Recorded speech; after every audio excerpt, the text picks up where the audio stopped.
All right, and we are back here on the GSMC Football Podcast. And for the final part of the show, we're going to talk about how the Bills are going to approach their offense in 2024. So, I just wanted to talk about a couple things that were said.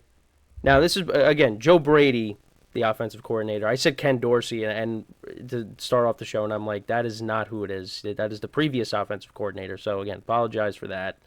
But thankfully, I caught myself. So, yeah, like I said, I wanted to just go through some of the things he had to say, because obviously the Bills are going to look a little different on offense. They lost Gabe Davis. But on top of that, the bigger story is they traded Stefon Diggs. And I just wanted to talk about what, like I said, how they're going to attack the offense or approach the offense. So, something Khalil Shakir had to say, Joe Brady tells us all the time everybody eats. So that basically tells you, hey, they're going to spread the ball around. And this is what Joe Brady said. He said you got to be really intentional about it because at the end of the day, there's only one guy in the receiver room that's even caught a ball from Allen in the game, and that's Khalil Shakir. And so every rep in practice, the individual, there's such an intention behind what we're doing and why we're doing it. Make sure if I didn't miss any other quote. Okay. And then your offense is Josh Allen's offense, but it's also about what your players do well. And so this is the first time right now that we're experimenting with some things like, hey, can this guy do this? Can this guy not do this? And we'll continue to evolve, and come September, we're hoping that we'll have a good feel. And I think I don't have a problem with what he said. I think that's the right way to go about it. You want to see what these guys' skill sets are. It's a different wide receiver room. Like I said, no more Gabe Davis, no more Stefon Diggs. You know what you have in Khalil Shakir. But, you got these guys like Valdez-Scantling, Mac Hollins, Chase Claypool, Curtis Samuel. And of course the tight ends as well, Dalton Kincaid and Dawson Knox. They're not receivers, but they're pass catchers. So they've caught passes from Josh Allen too. And then you also got James Cook as well. I think that's the other thing too, is the Bills are going to continue to run the football, which they should, because James Cook was running the ball really well last year, and I think that should continue. And, Josh Allen's going to take off and run with it as well, because when he does, he's, you don't want to tackle him. But, yeah, it is going to be interesting. And also because, Chase Claypool, when he first came into the league, people thought he was going to be a star. But, yeah, that was not the case. He kind of fell off. But he's looking for another chance. Maybe he gets that here. Valdez-Scantling, listen, at times he's made big catches in big moments, but, last year he did have a drop problem. So that's something that, you got to worry about a little bit. But, I think the Bills are going to be fine. I think that Josh Allen's still going to go out there and he's going to have a good year. But, yeah, you got to be a little concerned, I guess, just because the receiving core is. There's not really. You can't look at this receiving core and say, hey, there's a sure number one wide receiver. Could be Khalil Shakir because he was playing really well towards the end of the year. But is that what he's going to be over the course of a full season? And I also didn't mention Curtis Samuel. Curtis Samuel is a nice player, and they could do a lot of different things with him. They could have him line up in the backfield there. I mean, if you go back to his Carolina days, they did that a lot. He was basically was playing running back. So, you could put him back there, have him carry the football as well. Yeah, it is going to be interesting. But like I said, I like their tight ends. I mean, I thought Curtis Samuel was a nice signing.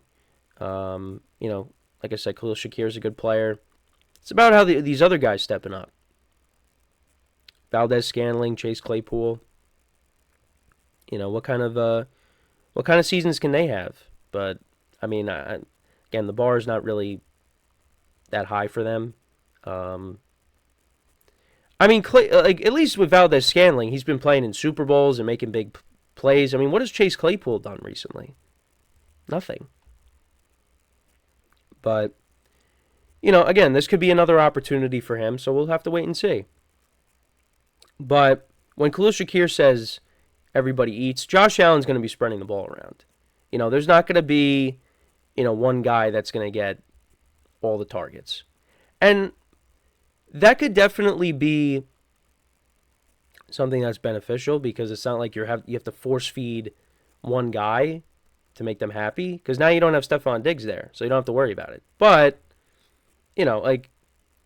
does anyone scare you on this offense other than Josh Allen? Not really. So we'll have to see how it all goes. And I think there'll be some adjustments that'll have to be made throughout the year. I don't think they're going to be clicking on all cylinders right away. But I mean, look at the Chiefs. And Tyreek Hill, he gets traded, right?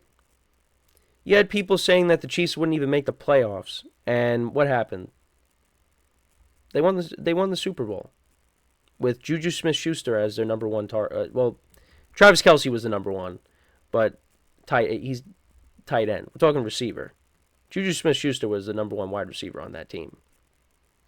Now, might be unfair to compare the Bills to the Chiefs just because the Chiefs are kind of the standard right now. But just saying, Josh Allen's a great quarterback, and I think he will be fine.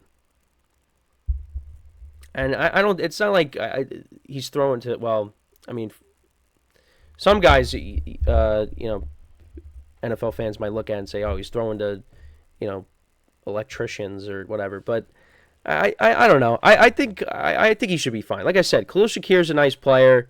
Curtis Samuel's a nice player. They got two good tight ends. Valdez-Scantling made big plays for the Chiefs in the playoffs last year. Maybe Chase Claypool gives you something.